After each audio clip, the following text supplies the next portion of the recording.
So the film opens in the household of Elizabeth Reaser and Walton Goggins. Yeah. I haven't seen as much of Elizabeth Reaser recently. She seems, Twilight. yeah, well, exactly. She sort of That's the last time I saw her. and she must have done other things more recently. And he is a Hollywood agent, and she is a former stage actress who stepped back to raise their child from ostensibly stepped out from work to raise her child. And this is a big day in their household as there is a party being held at for Walton's benefit for his work, and she has gone to a great deal of effort to have everything organised perfectly. Yeah. Their marriage is clearly quite fraught.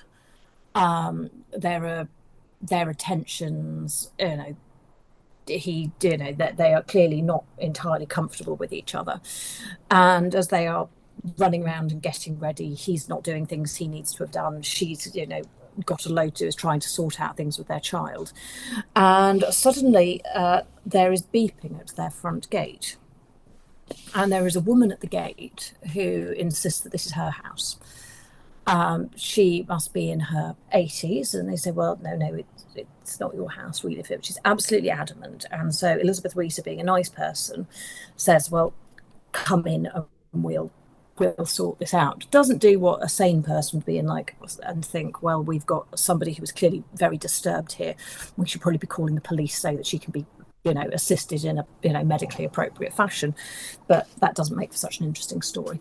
So she brings her in and starts settling her in at the same time as guests start to arrive. And you have an overall quite fabulous cast. There is, Helen, this old woman, is played by Lois Smith. And I can never remember what else she's been in, but she has a very...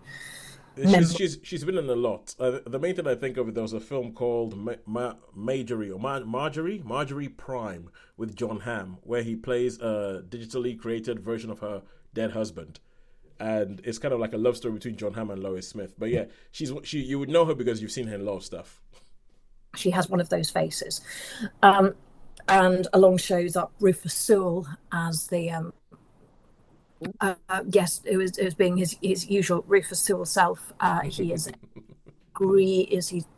think he's either a screenwriter or a director. Either way, he's very, very, very successful and very wonderful. And it's all a very wonderful, very over the top party. And as you've got all this going on, Elizabeth is trying to look after by Rose, her character's name, is trying to look after Helen, who is clearly, in varying levels of, coherence and various minor hilarities ensue and sort of touches of silliness.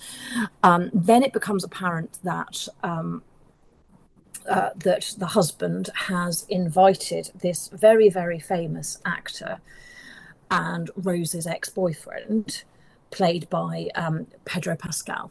Of course, because he's in everything nowadays. He's in everything nowadays, and is an incredibly dashing individual, as he always is. So you've got generally you've got a sort of a well-presented cast, and he is still clearly in love with Rose, and there are unresolved issues going back to when they broke up many years before. Yeah, and you have, moving backwards and forwards, the tensions between Rose and Sammy, her husband, the underlying tensions between Rose and Lucien, played by Pedro Pascal, the absolute unhingedness of Rufus Sewell's Hollywood producer character. I think he's a producer.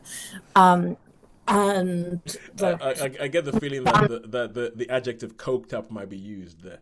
I think coked up is an appropriate line at times. So it's a film of sort of everything and nothing, where there's a lot of talking and a lot of people unpicking what their thoughts and feelings are and understanding the different dynamics of relationships. Yeah. Very well put together.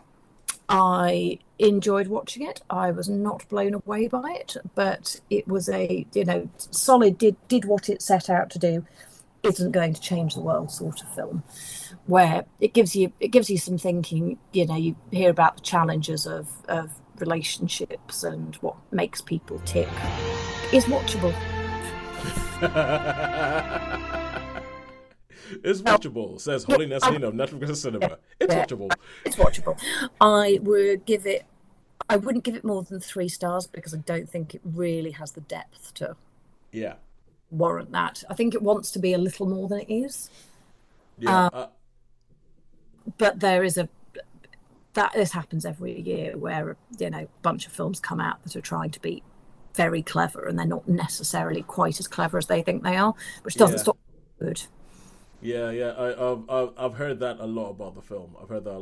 That it's not as clever as it thinks it is, or that the sort of artifice gets a bit too much after a while. So 3 stars for The Uninvited, written and directed by Walton Goggins' real life wife.